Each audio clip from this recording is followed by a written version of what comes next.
अब कुछ चीजें और बच गई, बहुत सारे और ग्रंथ बच गए, है थोड़ा दोहरा टॉपिक, टफ टॉपिक, लेकिन फिर भी केकरा टाबरो आओ सर आगे नहीं ओसिया से प्रणाम प्रणाम भाई। अब हमने वेद पढ़ लिए, चारों वेद पढ़ लिए, ठीक है। वेदों के बाद में कुछ और ग्रंथ आते हैं, जिनमें से नाम आएगा आपका ब्राह्मण ग्रंथ। ब्राह्मण ग्रंथ, पहले हमने वेद पढ़े, वेदों की बातें पढ़ी, अब ब्राह्मण ग्रंथ। ब्रह्म का अर्थ होता है यज्ञ। जैसे ब्राह्मण प्राचीन समय में अध्यापक हुआ करते थे, मास्टर हुआ करते थे। मास्टर को क्या काम हुआ बताओ? मास्टर का काम है कोई चीज ने आसान करना, यानी वेदों की कर्मकांड परक व्याख्या है ब्राह्मण कहते हैं, यानी ब्राह्मण ग्रंथ, यानी वेदों को सरल किया गया है। ब्रह्म का अर्थ होता है यज्ञ, यानी ब्रह्म का अर्थ है यज्ञ। वेदों की कर्मकांड जो बातें हैं उनकी व्याख्या का काम है, व्याख्या को ही ब्राह्मण कहते हैं। समझे क्या? ब्राह्मण का काम है किसी चीज को इजी करना। ब्राह्मण जो ग्रंथ लिखे गए, वेद जो टफ थे उनको क्लिष्ट भाषा को आसान कर दिया। देखो, वेदों की कर्मकांड व्याख्या किसमें है? कर्मकांड व्याख्या जो है वो ब्राह्मण ग्रंथों में है। बात पल्ले पड़ी ये था रहे कि वेदों की कर्मकांड व्याख्या ही ब्राह्मण ग्रंथ है। किसमें रचना कैसी हुई है? एकदम इजी लैंग्वेज में। क्यों? क्योंकि समझनी चाहिए लोगों की, यानी सरल रूप में।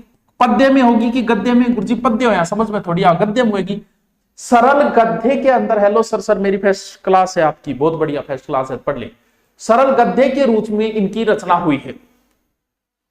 मूल रूप से तो ब्राह्मण धार्मिक है, यानी मूल रूप से इनका मूलतः धार्मिक ग्रंथ है ब्राह्मण ग्रंथ। लेकिन भाई राजनीतिक दार्शनिक बातें भी मिल जाती हैं। जैसे मैं धार्मिक बात करूं तो साथ में राजनीति की बात भी कर लूंगा, तो वही बात है। तो ब्राह्मण ग्रंथ जो है वो मूलतः धार्मिक है, ये मूलतः धार्मिक है। लेकिन राजनीतिक, मूलतः ये धार्मिक है, लेकिन राजनीतिक और सामरिक दार्शनिक बातें भी मिलती हैं, सामरिक दार्शनिक बातें भी मिलती हैं। समझे आगे बात ने? साथ साथ में दोबारा समझाती हूं, थोड़ा टफ टॉपिक है, थोड़ी टफ बातें है, कल्चर की आज एक और आएगी। इसमें सृष्टि की पुरानी बातें भी मिलती है। जैसे मनु की कहानी है, मत्स्य अवतार, भगवान विष्णु ने जो अवतार लिया था मत्स्य अवतार, हरिश्चंद्र की कहानी, ये कहां मिलती है? ये इसी में मिलती है। देखो, सृष्टि की प्राचीन कहानी कौन कौन सी? मत्स्य अवतार, हरिश्चंद्र, ये कहानी किसमें मिलती है? ये ब्राह्मण ग्रंथों के अंदर ही। सर एनएच कब कराओगे? बाद में करा, पहले ए पढ़ ले। कुल ऐसे माने अलग अलग संख्या है, लेकिन कुल कितने ब्राह्मण ग्रंथ है? कुल 14 ब्राह्मण ग्रंथ है। हो सकता है आपकी किताब में कुछ अलग लिखा नहीं जाए, कोई बात नहीं। वेदों से संबंध है इनका। अब ब्राह्मण, कुछ ब्राह्मण ग्रंथ है कि ऋग्वेद का ब्राह्मण, ऋग्वेद को जी किस ब्राह्मण ग्रंथ में किया, अथर्ववेद किसके, इसका किसका है? वहां से बहुत बार प्रश्न आता है कि निम्न में से ऋग्वेद का ब्राह्मण ग्रंथ है, निम्न में से अथर्ववेद का ब्राह्मण ग्रंथ है, निम्न में से सामवेद का ब्राह्मण ग्रंथ है। वो चीजें हमें देखनी है और भाई उनका रट्टा ही लगाना है और कोई इलाज नहीं है। चलो हम देखते हैं वेदों के ब्राह्मण ग्रंथ। वेदों के ब्राह्मण ग्रंथ, ये थोड़ा बार बार सर आपकी इंडिया जियो क्लास क्या कह रहे हैं। सबसे पहले हम देखते हैं ऋग्वेद के, ऋग्वेद के ब्राह्मण ग्रंथ।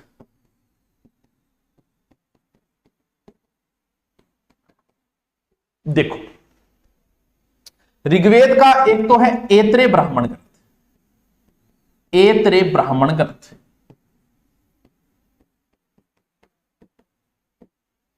ऐसा कहा जाता है कि ऐत्रेय द्वारा लिखा गया था। इसका रचनाकार ऐत्रेय महीदास था, यह भी लिख लो, रचनाकार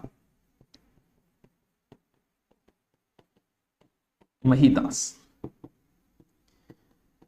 यहां से आपकी एग्जाम में जब प्रश्न आया तो बड़ा ही टफ सा क्वेश्चन बन जाएगा। ये कई बार आया है, बहुत बार आया है। तो कौन सा हो गया? ऋग्वेद का ऐत्रेय ब्राह्मण ग्रंथ किसका है? ये ऋग्वेद का है, जिसका रचयिता कौन है? ऐत्रेय महिदास है। अब बात आई यजुर्वेद का।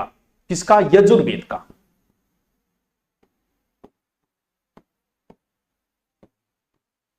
यजुर्वेद का, यानी यजुर्वेद का ब्राह्मण ग्रंथ। यजुर्वेद दो है, एक शुक्ल यजुर्वेद बताया था आपको, एक कृष्ण यजुर्वेद बताया था। शुक्ल यजुर्वेद का तो है शतपथ ब्राह्मण ग्रंथ, स से शुक्ल स से शतपथ। और कृष्ण यजुर्वेद का है तैत्रीय ब्राह्मण ग्रंथ। तैत्रीय जिसमें अन्न ही ब्रह्मा है, ऐसी बातें कही गई है, वही। तो यजुर्वेद का पहला है शुक्ल यजुर्वेद। शुक्ल यजुर्वेद। तो शुक्ल यजुर्वेद का जो ब्राह्मण ग्रंथ है वो कौन सा हो गया? वो शतपथ ब्राह्मण हो गया। शतपथ ब्राह्मण सबसे बड़ा ब्राह्मण है ये शतपथ। ये बात तो बात की है, चलो। और दूसरा है कृष्ण यजुर्वेद। कृष्ण यजुर्वेद इसका कौन सा है? तैत्रीय ब्राह्मण।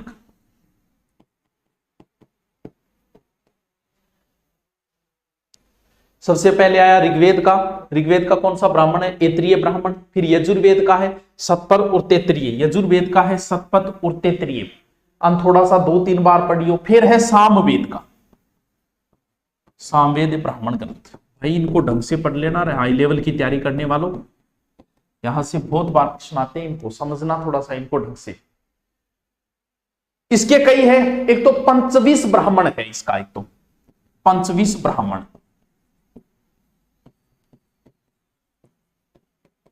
किसका है? सामवेद का। तांडे ब्राह्मण भी कह सकते हैं ये नाम, तांडे। सर आपकी कब आएगी? ज्योग्राफी की नहीं आती है बेटा, है? फिर है षड्विश ब्राह्मण। फिर जेमनीय ब्राह्मण। जेमनीय ब्राह्मण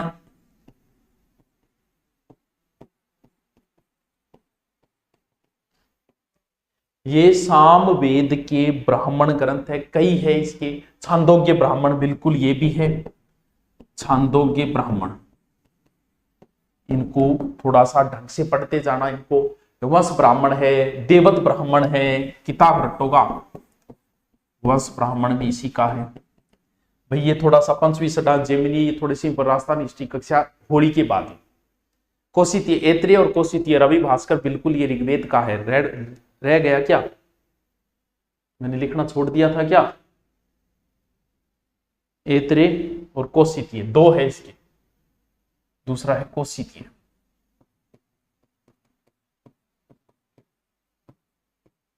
ऋग्वेद के 2 ब्राह्मण ग्रंथ है, बिल्कुल मैं भूल गया था बताना, क्योंकि ये प्रश्न वही याद करेगा जिसे हाई लेवल की तैयारी करनी है और जो सिलेक्शन चाहता है, वरना गड़बड़ है सारी। अथर्ववेद का एकमात्र ब्राह्मण ग्रंथ, अथर्ववेद का ब्राह्मण ग्रंथ। आरएस वगैरह इनकी करते हो ना, कौन सा? गोपथ ब्राह्मण। गोपथ ब्राह्मण बहुत बढ़िया। दोबारा हम इसकी चर्चा करते हैं। आपको राजस्थान हिस्ट्री होली के बाद में लाइव क्लास मिलेगी। होली के बाद में आपको लाइव क्लास दी जाएगी इसकी। देखो दोबारा आओ, हम किसकी चर्चा कर रहे हैं? हम ब्राह्मण ग्रंथों की चर्चा कर रहे हैं। ब्राह्मण था मास्टर, यानी पहले ब्राह्मणों का काम था टीचिंग का, ठीक है। तो टीचिंग के आधार पर हम याद कर लेंगे कि ब्राह्मणों का काम है किसी चीज को, टीचर का काम होता है किसी चीज को इजी करना।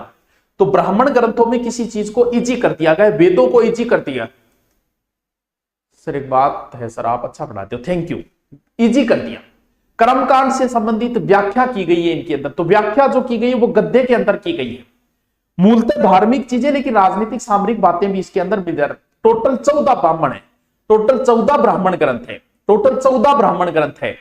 फिर हमें प्रत्येक याद करने पड़े। एग्जाम में यहां से क्वेश्चन आता है कि ऋग्वेद का ब्राह्मण ग्रंथ है, तो ऋग्वेद के 2 ब्राह्मण ग्रंथ है। एक तो ऐत्रेय ब्राह्मण ग्रंथ महिषदास ने किया था, इसका ऐत्रेय का पुत्र, और दूसरा है कौशितीय ब्राह्मण। फिर है यजुर्वेद के, यजुर्वेद के 2 है, एक तो शतपथ ब्राह्मण ग्रंथ और एक हो गया तैत्रीय ब्राह्मण ग्रंथ। याद कर लेना यार, इनको बहुत काम की चीजें ये। शतपथ ब्राह्मण ग्रंथ जो शुक्ल का है, और शुक्ल यजुर्वेद का और कृष्ण यजुर्वेद का तैतरीय। फिर सामवेद के बहुत सारे नहीं याद कर पाओ तो कोई बात नहीं, फिर अथर्ववेद याद कर लेना कि अथर्ववेद का एकमात्र ब्राह्मण ग्रंथ कौन सा है, गोपद ब्राह्मण ग्रंथ।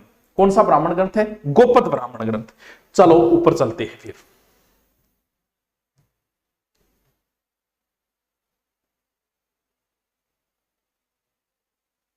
अब एक दो ब्राह्मण ग्रंथ का फेमस है, बाकी थोड़ी सी आप चर्चा करा दे।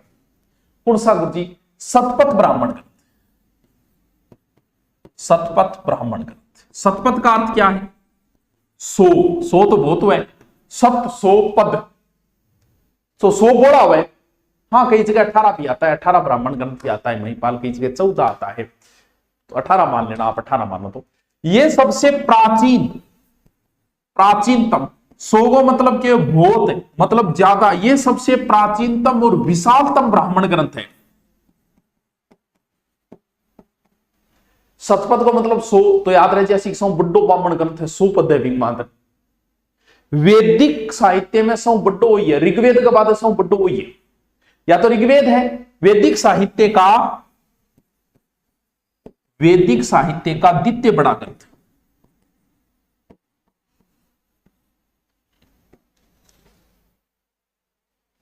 द्वितीय बड़ा ग्रंथ प्रथम ऋग्वेद हो जाएगा, प्रथम ऋग्वेद। ठीक है क्या बात है।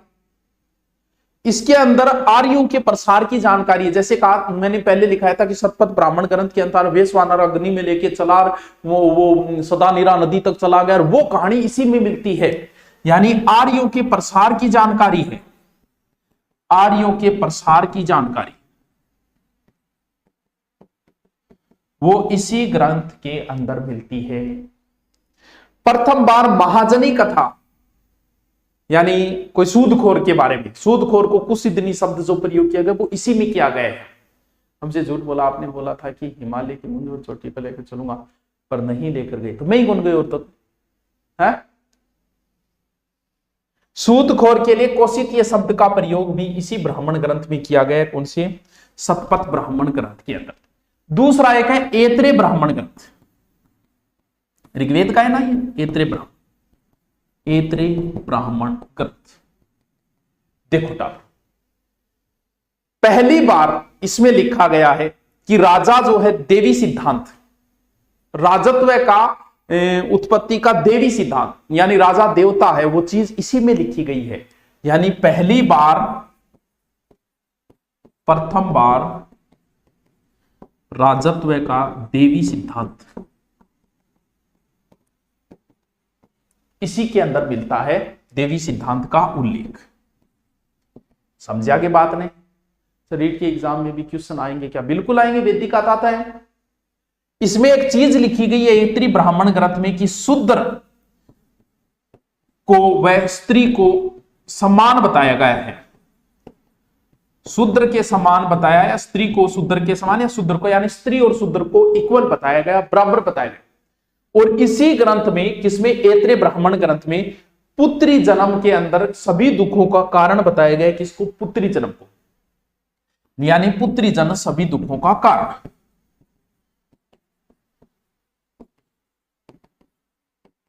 किसके अंदर, ऐत्रेय ब्राह्मण ग्रंथ के अंदर। हाँ याज्ञवल्क्य के, बिल्कुल कई लोगों ने बहुत अच्छी ले रखी है। तो हेडिंग डालो ब्राह्मण ग्रंथ, हेडिंग डालो ब्राह्मण ग्रंथ,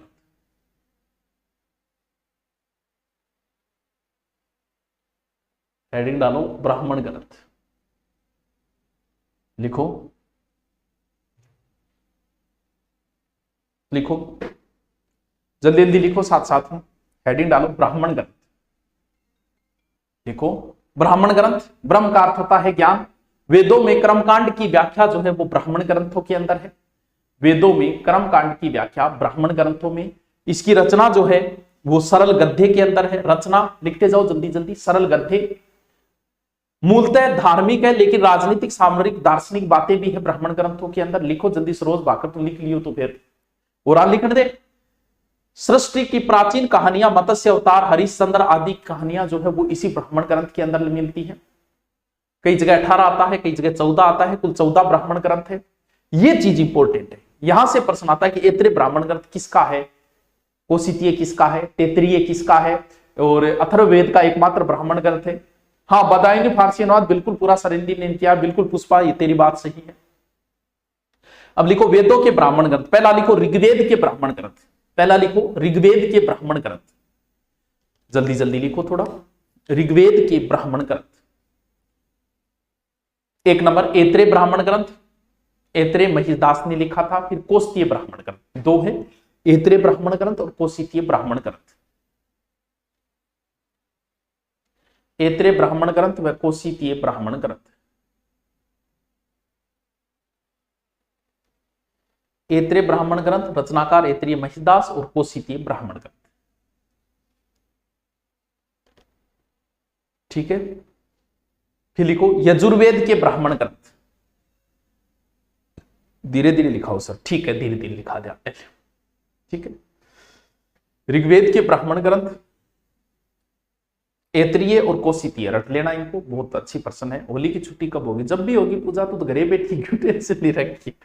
ऐत्रेय ब्राह्मण ग्रंथ, ऐत्रेय महिषदास और कौशितीय। फिर लिखो यजुर्वेद के ब्राह्मण ग्रंथ, यजुर्वेद के ब्राह्मण ग्रंथ। शुक्ल यजुर्वेद का है शतपथ ब्राह्मण, यजुर्वेद के ब्राह्मण ग्रंथ। अगर किसी का छूट गया थोड़ा सा तो जब अपलोड हो जाए तब देख लेना। यजुर्वेद का है, शुक्ल यजुर्वेद का है शतपथ ब्राह्मण ग्रंथ, और कृष्ण यजुर्वेद का है तैत्तिरीय ब्राह्मण ग्रंथ। शुक्ल यजुर्वेद का है शतपथ ब्राह्मण ग्रंथ। प्रणाम प्रणाम। और कृष्ण यजुर्वेद का है तैत्तिरीय ब्राह्मण ग्रंथ।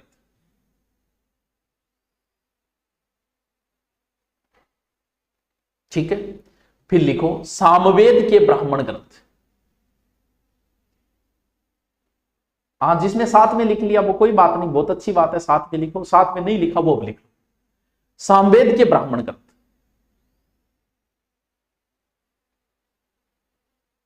पंचवीस ब्राह्मण, षड्वीस ब्राह्मण, जैमिनीय ब्राह्मण, छांदोग्य ब्राह्मण, वंश ब्राह्मण।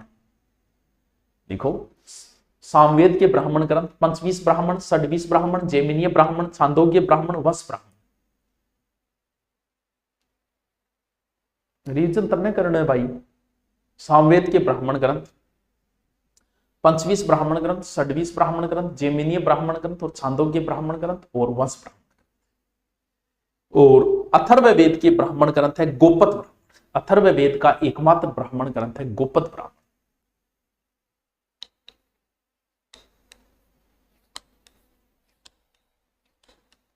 अथर्ववेद का एकमात्र ब्राह्मण ग्रंथ है गोपत ब्राह्मण। अथर्ववेद का एकमात्र ब्राह्मण ग्रंथ है गोपत ब्राह्मण। लिखो, हेडिंग डालो शतपथ ब्राह्मण। जिसने पहले लिख लिया वो रिपीट मारते जाओ, साथ साथ में हेडिंग देते जाओ, कोई काम की चीज आ रही है तो। शतपथ ब्राह्मण, शतपथ यानी सबसे बड़ा ब्राह्मण ग्रंथ, सबसे प्राचीन और विशालतम ब्राह्मण ग्रंथ।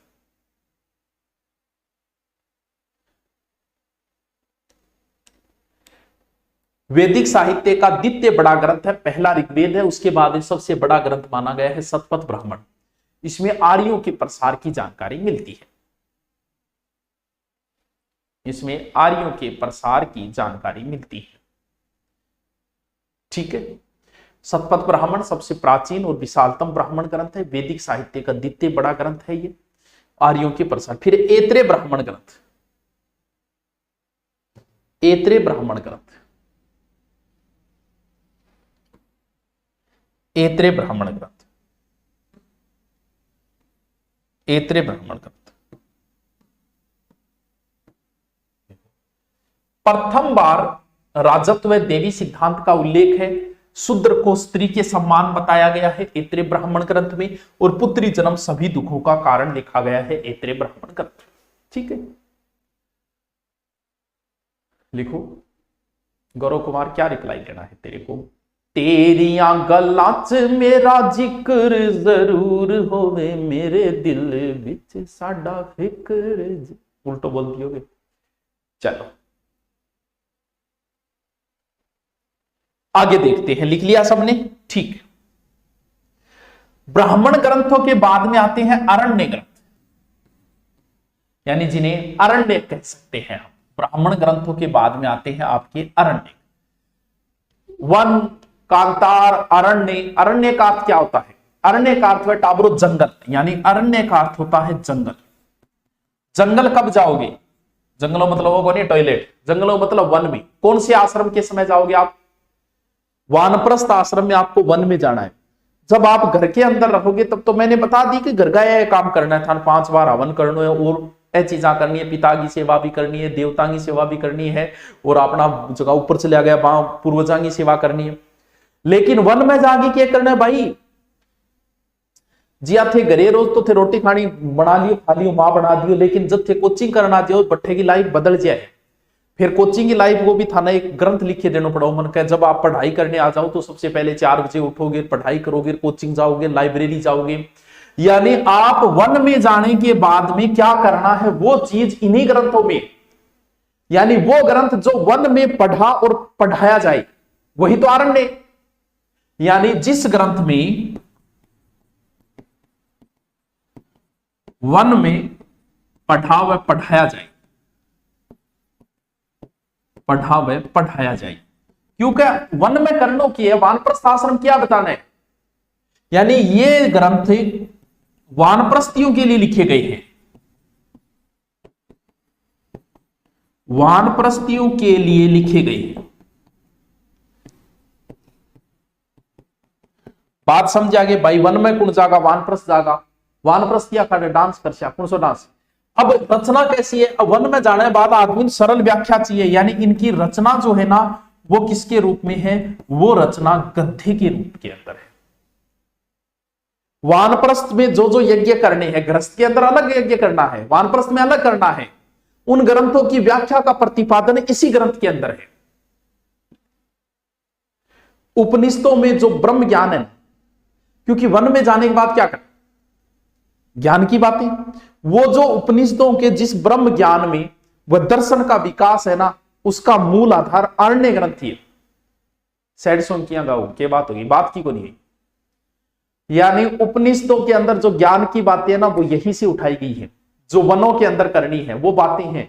यानी वानप्रस्थ में समस्त यज्ञ, महाकर्मकांड आदि की जानकारी है इनके अंदर। उपनिषदों में जो ब्रह्म ज्ञान है वो इन्हीं से लिया गया है। कितने हैं?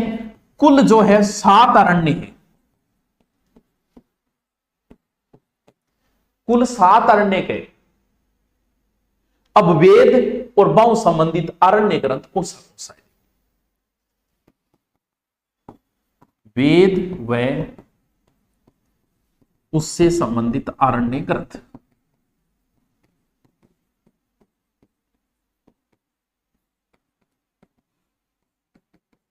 यानी वेद और उससे संबंधित। सर आपके जैसा अच्छा नहीं पढ़ाता, ये थोड़ा दोनों टॉपिक है। देखो सबसे पहले हम देखेंगे कि ऋग्वेद के कौन कौन से अरण्य ग्रंथ हैं। ऋग्वेद के भाई इनसे अगर पूछ लिया ना तो सबके गोड़ है। वही ऐत्रेय, एक तो इसका है ऐत्रेय अरण्य और एक वही कौशितीय अरण्य, कौशितीय अरण्य। जेमिनीय भी जिसे कह सकते हैं हम, संखायन भी कह सकते हैं, कौशितीय को संखायन, जेमिनी नहीं संखायन। बहुत बढ़िया। अगर आप बहुत हाई लेवल में तैयारी में करना चाहते हैं तो ही इसको पढ़ें आप, क्योंकि ये बड़ी इंपॉर्टेंट चीज है। हाई लेवल पार्ट ऑफ 8 में क्यों हो? यजुर्वेद के अरण्य, यजुर्वेद के अरण्य। अब वही यजुर्वेद तो 2 पार्टों में, एक शुक्ल यजुर्वेद है, एक कृष्ण यजुर्वेद है। तो सबसे पहले हम देखेंगे शुक्ल यजुर्वेद के, शुक्ल यजुर्वेद के। दोनों को अलग अलग ध्यान रखो तो अच्छी बात है, रहे तो नहीं रहे तो कोई बात नहीं। इसका है बृहदारण्य, बृहदारण्य अरण्य। किसका? शुक्ल का, कृष्ण का।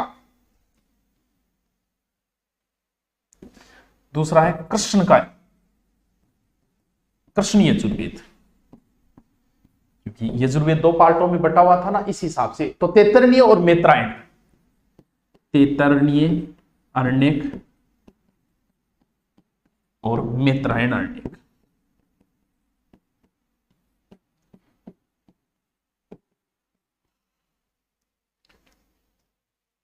ठीक है। तीसरो कौन सो गयो? सामवेद।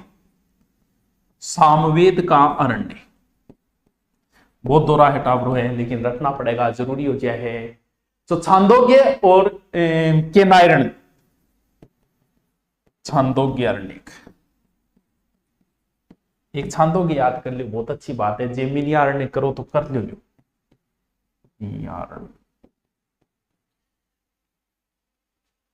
ठीक है, केनायरण भी कह सकते। वान, क्या वान?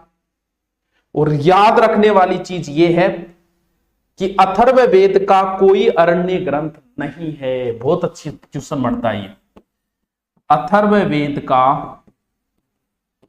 कोई अरण्यक नहीं है, अरण्यक नहीं है, अरण्यक नहीं है। अथर्ववेद का कोई भी अरण्य ग्रंथ नहीं है। लिखो जल्दी सी अरण्यक, फिर उपनिषद और पढ़ लेते हैं। आज थोड़ा सा काम हो जाए, फिर थोड़ा सा बचता है पार्ट।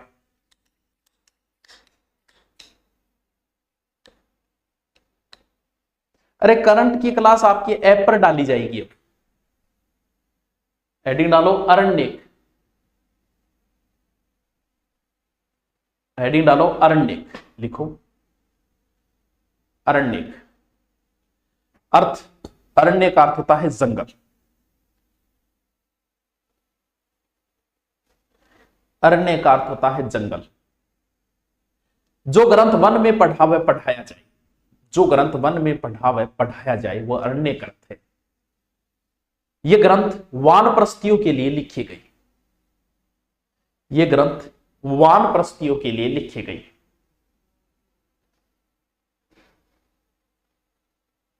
इनको बहुत अच्छे से तैयार करना। इनकी रचना गद्य में हुई। कुल 7 अरण्यक है, इनकी रचना गद्य में हुई।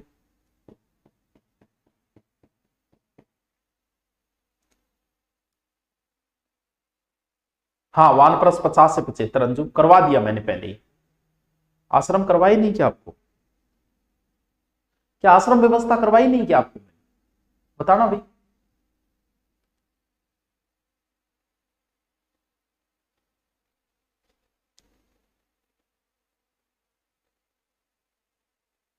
लिखो वेद व उससे संबंधित अरण्य, वेद व उससे संबंधित अरण्य।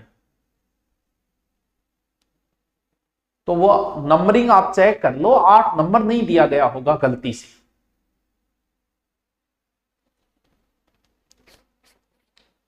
ऋग्वेद के ऐतरणी और कौशिकीय। वानप्रस्थ आश्रम व्यवस्था करवाई नहीं क्या आपको मैंने? बताना एक बार। मैंने करवा दी थी आश्रम व्यवस्था, मेरे ऐसे ध्यान में है। आप बताओ, आश्रम व्यवस्था नहीं करवाया? पूरी तेरी कल करवा दूंगा। तो आश्रम व्यवस्था 4 आश्रम है, ब्रह्मचार्य है, गृहस्थ है, वानप्रस्थ है और संन्यास है। कल करवा दो, नहीं करवाया तो कोई बात। ऋग्वेद में ऐतरीय अरण्य और कौशिकीय अरण्य, कोई नहीं, कल करवा दो।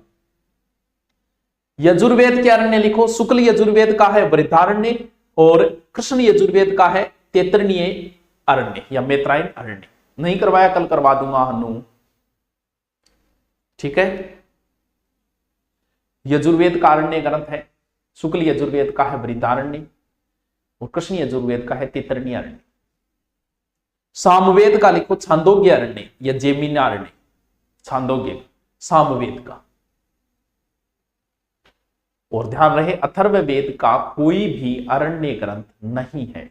अथर्ववेद का कोई भी अरण्य ग्रंथ नहीं है।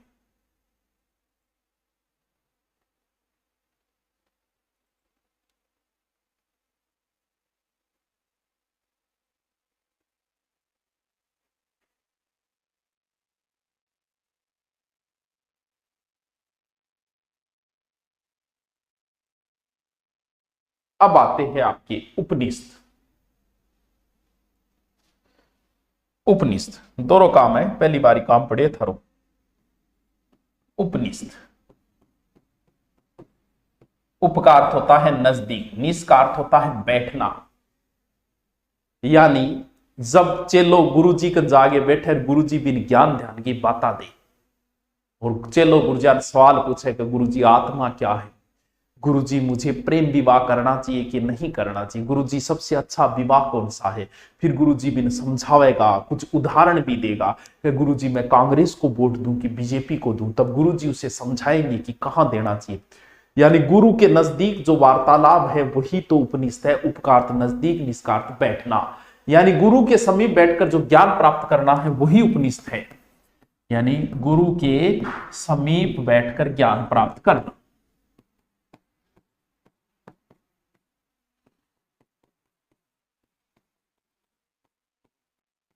ज्ञान प्राप्त कर, यानी इसके अंदर गुरु शिष्य संवाद व गूढ़ बातें हैं कि गूढ़ बातें होंगी कि गूढ़ बातें, गूढ़ रहस्य जो होता है ना वो गूढ़ बातें हैं। आत्मा, परमात्मा, सृष्टि रहस्य, सब चीजें हैं इसके अंदर।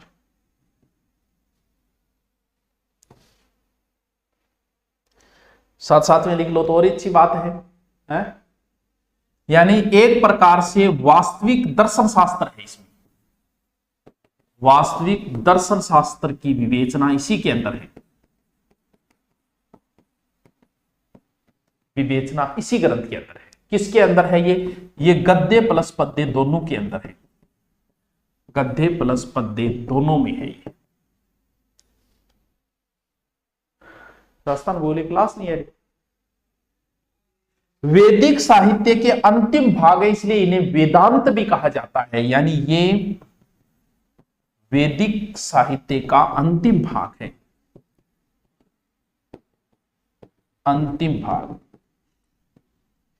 इसलिए इन्हें वेदांत कहते हैं।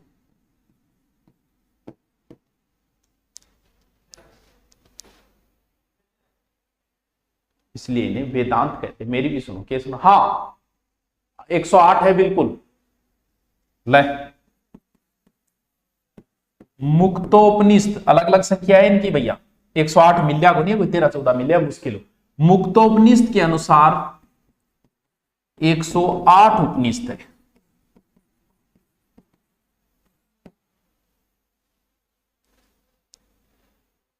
मैथ की नहीं आ रही है रजनी, ऐसी तो कोई बात नहीं है,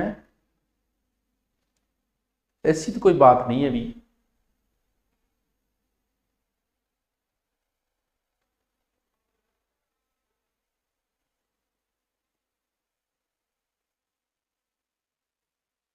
कुछ मैन उपनिषद तो लिख ही लो फिर, के बताओ कौन के पूछ ले। एमए फाइनल की प्राचीन में वैदिक, हाँ तो वो तो लगेगी, वैदिक सभ्यता पूरी लगेगी। अब एक एक लिख लो। ऋग्वेद की उपनिषद मुख्य मुख्य है, देखो सारा तो कौन दिखाई जाए, मुख्य मुख्य तो लिखो। ऐतरेय कौशिकीय उपनिषद, ठीक है। राजस्थान ज्योग्राफी किस में नहीं आ रही, कॉल करके बताओ, कल जो नंबर दिए थे ना। यजुर्वेद के उपनिषद साथ साथ में लिख लो तो बहुत ही अच्छी बात है, हैं? देखो तैत्तिरीय उपनिषद एक साथ ही लिखा देता हूं, शुक्ल यजुर्वेद को अलग न करते हुए सीधा लिखा देता हूं, इतना डीपली तो क्या पूछेगा। मैत्रायण उपनिषद, नाम बड़े बाद में भागवत कथा करिए, कोई टेंशन की बात को नहीं है। श्वेताश्वर उपनिषद किसके हैं ये? यजुर्वेद के। फिर आगे आपका आगे सामवेद उपनिषद, सामवेद के छांदोग्य उपनिषद, ये इंपॉर्टेंट है, इसका जिक्र कई बार हुआ भी है। छांदोग्य उपनिषद का शायद कई बार जिक्र किया है हमने।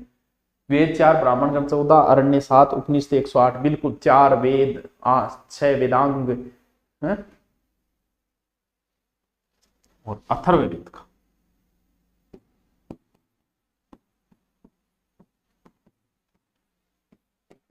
अथर्ववेद का उपनिषद। देखो मुंडकोपनिषद। अब आपको पता है मुंडकोपनिषद से सत्यमेव जयते लिया गया, वो यही मुंडकोपनिषद है जो अथर्ववेद का एक उपनिषद है। मुंडुक्य उपनिषद भी कह सकते हैं, पर्सन उपनिषद।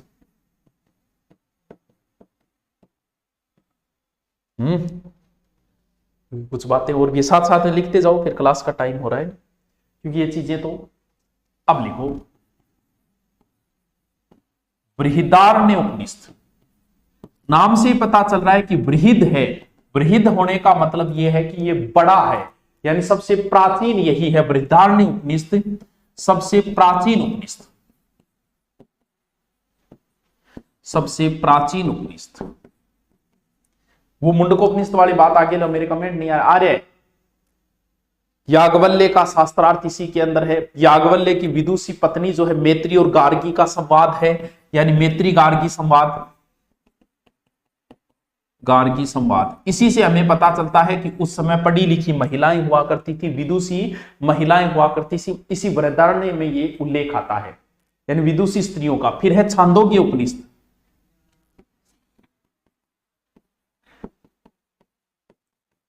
छांदोग्य उपनिषद, दो तीन इनकी मेन बातें हैं, वो देख लें। इसके अंदर सत्यकामा और जाबाली की कथा मिलती है। क्या पता कोई पूछ ले। सर्व खालिंदम ब्रह्म है, एक शब्द मिलता है, सर्व खालिंदम ब्रह्म है, यानी सब कुछ ब्रह्म है। इसका मतलब यह हुआ कि अद्वैतवाद दर्शन जो है वो यहीं से है। छांदोग्य उपनिषद में पहली बार अद्वैतवाद दर्शन का जिक्र हुआ है, यानी सत्यकाम जाबाली की कथा है इसमें, जाबाली कथा।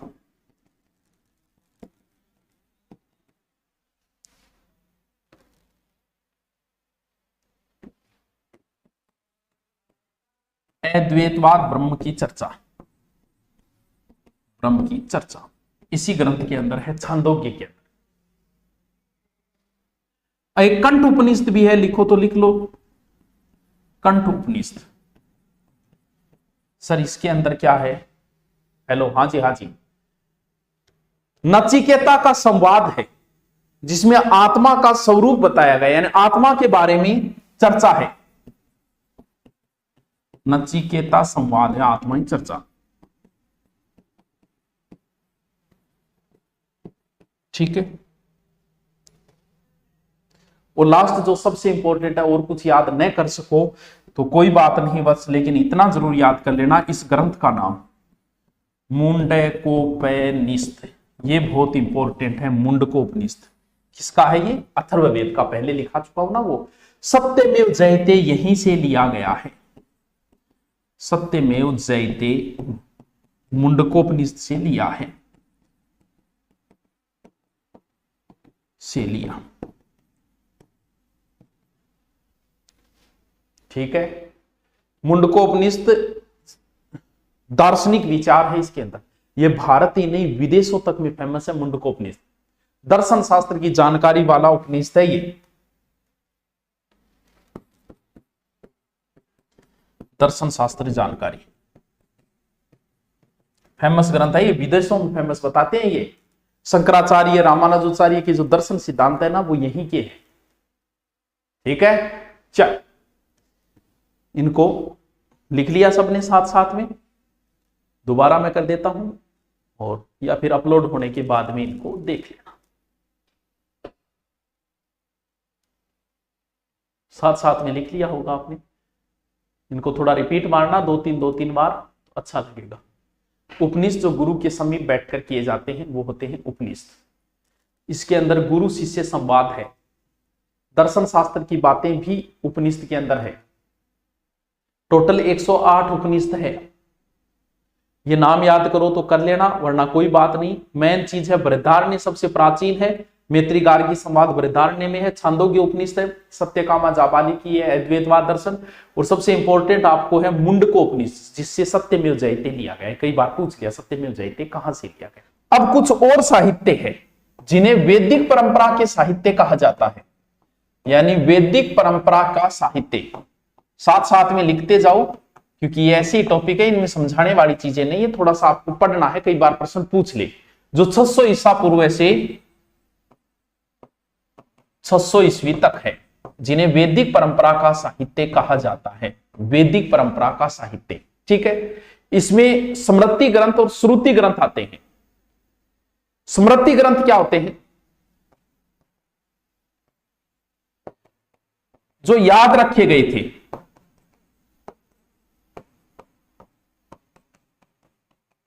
स्मृति ग्रंथ अभी याद रखे, हिंदी ज्योग्राफी कल्चर की आ रही है, इससे हुई थी। श्रुति ग्रंथ स्मृति ग्रंथों का अनुभव का स्मरण है। किसमें? श्रुति ग्रंथों में। यानी स्मृति ग्रंथों का अनुभव का स्मरण है।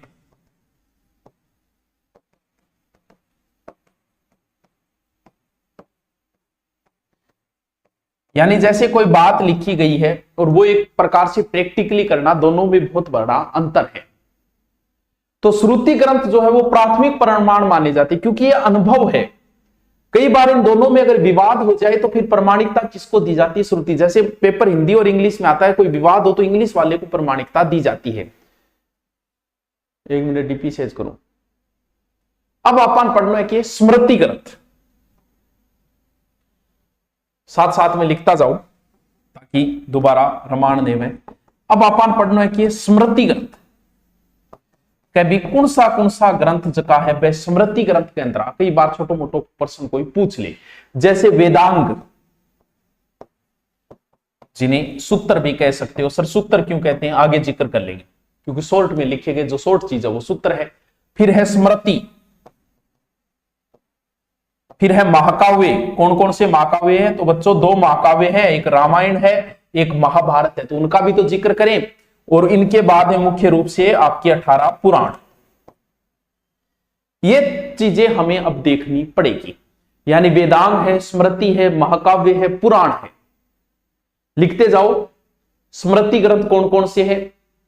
वेदांग, वेदांग, वेदांग। ध्यान रहे ये वैदिक साहित्य के अंदर नहीं आते हैं, ये वैदिक साहित्य में शामिल नहीं है, लेकिन वैदिक परंपरा के है, वैदिक साहित्य में नहीं है ये। इनकी भाषा जो है वो लोगों द्वारा बोली गई संस्कृत है, जबकि वेदों की भाषा क्या है? वैदिक संस्कृत है। जैसे वैदिक गणित अलग होती है, वो गणित अलग होती है। वेदों की भाषा कलिष्ट है क्योंकि वो वैदिक संस्कृत है। ये लोगों में जो प्रयुक्त हुई, जैसे आपको संस्कृत अगर आती है तो आप रामायण पढ़ सकते हो, आप महाभारत पढ़ सकते हो, लेकिन संस्कृत आती है तो आप वेद नहीं पढ़ सकते, क्योंकि वैदिक संस्कृत एक अलग है। तो वो वैदिक संस्कृत में लिखे गए हैं, ये लौकिक संस्कृत में लिखे गए हैं। यानी इनकी भाषा लौकिक संस्कृत है। चलो लिख ही लो, इनकी भाषा लौकिक संस्कृत है।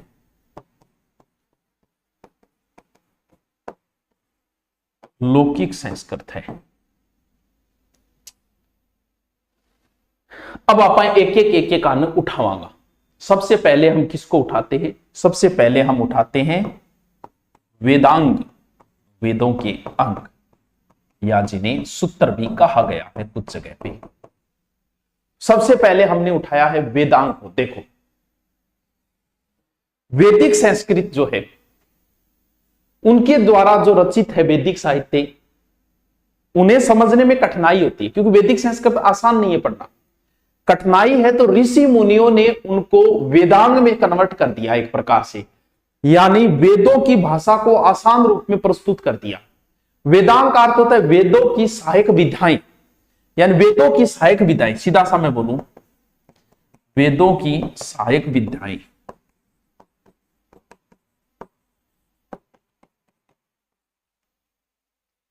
वेद पढ़ने में थोड़े टफ है, उनकी सहायक विधाएं। इनकी रचना किसमें है? इनकी रचना जो है वो गद्य के रूप में है। क्या कह रहे थे सर? बोर्ड पर लिखाओ ना सर, बोर्ड पर ही लिखा रही हो तो ये साथ साथ में लिखते जाओ, इनमें समझाने वाली कोई चीज नहीं है। मैं बोल रहा हूं और आप लिखते जाओ, इनके नोट्स बनाते जाओ।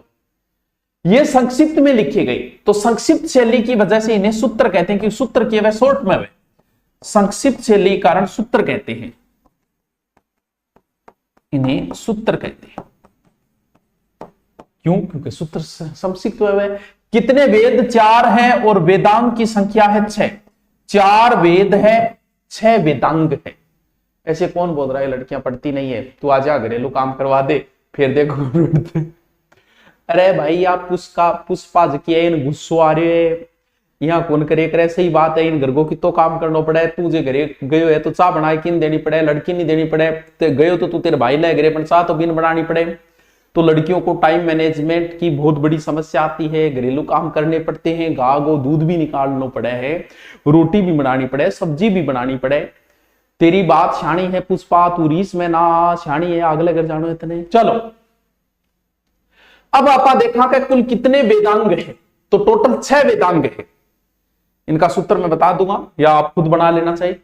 6 वेदांग है, उन 6 वेदांगों को हम एक एक करके पढ़ेंगे, एक एक करके। कौन कौन से 6 वेदांग है? जैसे शिक्षा, ठीक है सर जी आप हिंदी कब करवाओगे? हिंदी क्या मां करवानी आप बता। अरे हिंदी करवानी क्या मैं पहले तो आप बता। हिंदी आपने पूरी अपलोड है, नहीं तो कोई भर्ती को नहीं आ रही है। व्याकरण,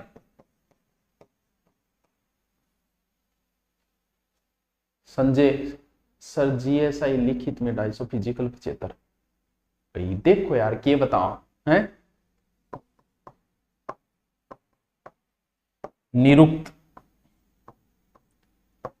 छंद, गुरुजी क्या करूं, मैंने प्रथम लॉकडाउन में आपकी वीडियो देखकर प्रभावित होकर 10 वर्ष पहले छोड़ी हुई पढ़ाई शुरू की है, जल्दी सिलेक्ट लेकर आपके पास आऊंगा। हो जाओ चिंता ना कर। सॉरी पुष्पा बहन, अरे पुष्पा बहन साला झुकेगा नहीं, प्रेम काला माफी मांगिए भी। फिर है ज्योतिष। देखो वेदों को आसान करने के लिए ये चीजें बनाई गई है। जैसे व्याकरण बिना क्या कुछ हो सकता है क्या? तो पाणिनि की व्याकरण पढ़ो तो वेद पढ़ने में आसान हो जाएगी, पहली व्याकरण है वो। उसी प्रकार छंदों की रचना हुई है, ज्योतिष की रचना हुई है, कौन सो काम कद करनो है। अब अपन एक एक पढ़ांगा। नीसी, ठीक है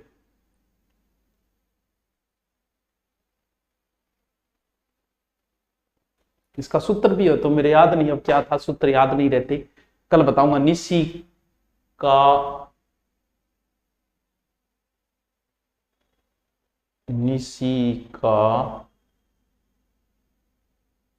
जाय छे, निसी कब जाय छे वेगोगे, सूत्र देख लिया। नी सी कब जाय छे, निसी कब जाय छे, सूत्र बना लेना बनाना चाहो तो। थोड़े टफ टॉपिक है ना इसलिए। चलो अब 6 लिख लिया, अब एक एक पढ़ांगा आपा। सबसे पहले हम जिक्र करते हैं किसका? शिक्षा का।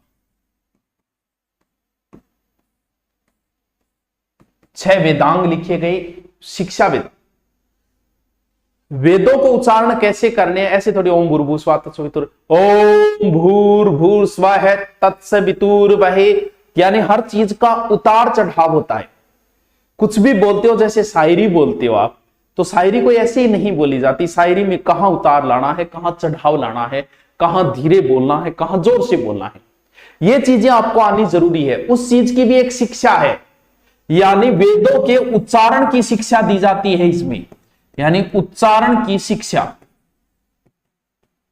शिक्षा का मतलब उच्चारण, यानी वैदिक मंत्रों का कैसे उच्चारण करना है, वैदिक मंत्रों के उच्चारण की शिक्षा। यहां थोड़ी एक आवाज मुंह आवाज पढ़ दे, यहां कौन पढ़ दीजिए कदी।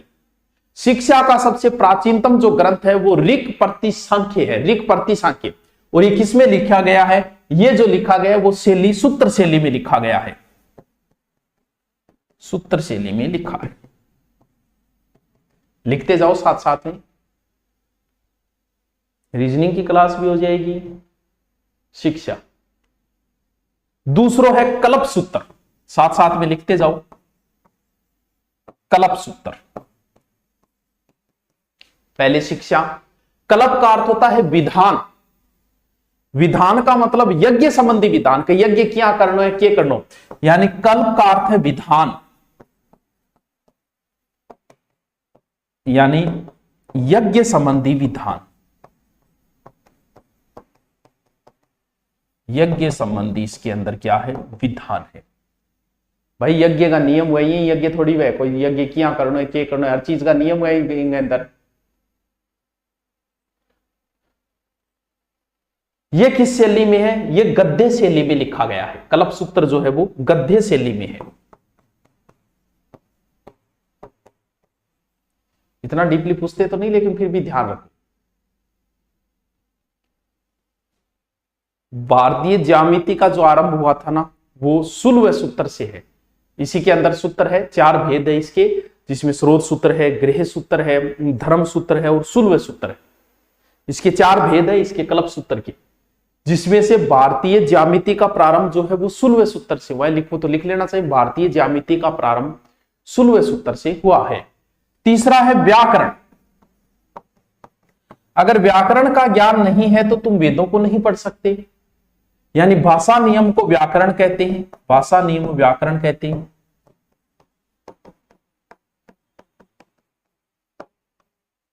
भाषा नियम अति आवश्यक है। सर रीट में पंजाबी की क्लास, पंजाबी क्लास अपलोड है ना?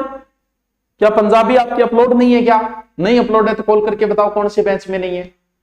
अब हमें एक व्याकरण ग्रंथ के बारे में थोड़ी चर्चा करनी जरूरी है, जिसका नाम है अष्टाध्यायी। हर बच्चा जानता है कि अष्टाध्यायी पाणिनि की प्रसिद्ध पुस्तक है और व्याकरण की पहली किताब है। ये विश्व की 4वीं सदी ईसा पूर्व लिखी गई थी और ईसा पूर्व, यानी ये व्याकरण की प्रथम, हिंदी की प्रथम व्याकरण, विश्व की प्रथम, हिंदी की नहीं, विश्व की प्रथम व्याकरण, विश्व की प्रथम व्याकरण संस्कृत व्याकरण है पाणिनि। सबको पता है पाणिनि, इसकी किताब के बारे में कई बार प्रश्न आ जाता है। पाणिनि में कितने अध्याय है? पाणिनि की पुस्तक में अध्याय जो है वो टोटल 8 अध्याय है। इसके अंदर सूत्र है कितने? पाणिनि की किताब में टोटल 400 सूत्र है। अगर इतना सूत्र याद कर लियो तो फिर ते संस्कृत का प्रकांड विद्वान बन जाओ, दुनिया में कोई कौन रोके। इसमें दोनों व्याकरण है, लौकिक व्याकरण है और वैदिक व्याकरण है। दोनों व्याकरण लिखी गई है। बोलो पाणिनि। अष्टाध्यायी पर फिर टीका भी लिखी थी, वर्तिका, महाभाष्य, यानी वैदिक, संस्कृत व लौकिक संस्कृत दोनों की व्याकरण है, दोनों ही व्याकरण है। साथ साथ में लिखते जाओ, लिखो पाणिनि पर टीका। किसने लिखी है पाणिनि पर टीका? वर्तिका और महाभाष्य। वर्तिका और महाभाष्य। महाभाष्य किसने लिखी है? महाभाष्य के नाम पतंजलि। और ये जो वर्तिका लिखी है ये किसने लिखी है? ये काव्यायन है।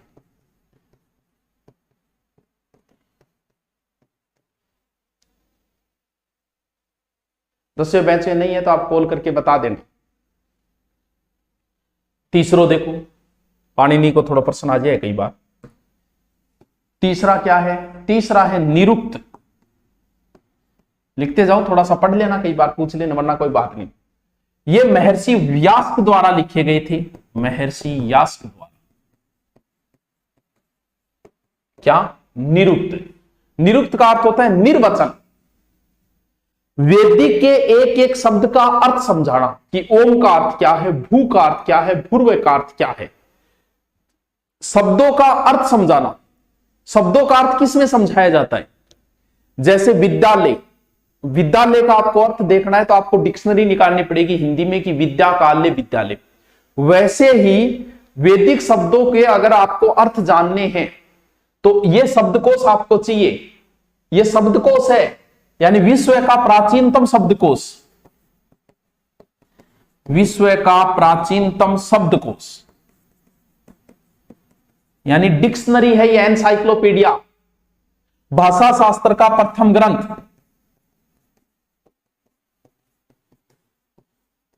प्रथम ग्रंथ।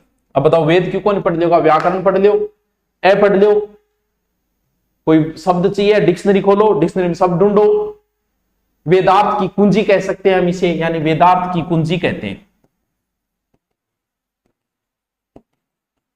लियो जी, के बच गयो? फिर वीडियो रुक रहा है, क्यों रुक रहे हैं? अगलो है टावरो छंद। क्या? छंद। छंद की घट जरूरत पड़े, छंद की जरूरत पड़े पद्य के अंदर। गद्य में तो जरूरत कोई नहीं, गद्य में कहीं जरूरत नहीं है, छंद में जरूरत। निरुक्ति किसने? निरुक्ति महर्षि यास के द्वारा लिखी गई, ऋषि पिंगल द्वारा रचित जो छंद है, छंद शास्त्र कहते हैं। विश्व का प्रथम जो छंद शास्त्र है, विषय ग्रंथ माना गया। छंदांगी ये सूत्र शैली में है, छंद यानी ये सूत्र शैली में। छंदांग नॉलेज तो भाषा साहित्य रचाना है, दोनों है, वैदिक और लौकिक दोनों छंद लिखे गए इसमें। फिर है ज्योतिष। ज्योतिष समझोगे क्या चीज है ज्योतिष? काल निर्धारण करने वाले शास्त्र को कहा जाता है, यानी काल निर्धारण करने वाले शास्त्र को ज्योतिष कहा जाता है। काल निर्धारण करने वाले, ये टॉपिक पूरा कब होगा यार? काल कर दिया का मन बेरे लंबो होगा थोड़ा। प्राचीनतम ज्योतिष है वेदांग ज्योतिष, यानी प्राचीनतम ज्योतिष। प्राचीनतम ज्योतिष वेदांग ज्योतिष। प्राचीनतम ज्योतिष है वेदांग ज्योतिष, जो लग्न मुनि ने लिखा था। उसे याद रख ले आ रहे तो बढ़िया बात है। कब यज्ञ करने हैं की जाओगा पंडित ने, ज्योतिष देख के बताइए, तिथि मुहूर्त से काम क्या हुआ है? भाई सारा काम टाबरो ज्योतिष हुआ। समझ गया? अब आगे थोड़ा सा स्मृति है, महाकाव्य, रामायण, महाभारत वगैरह वह बच्चे व्यापा काल करके टॉपिक ने करते हैं काल कंप्लीट। चलो ओके, थैंक यू, कल पढ़ेंगे फिर।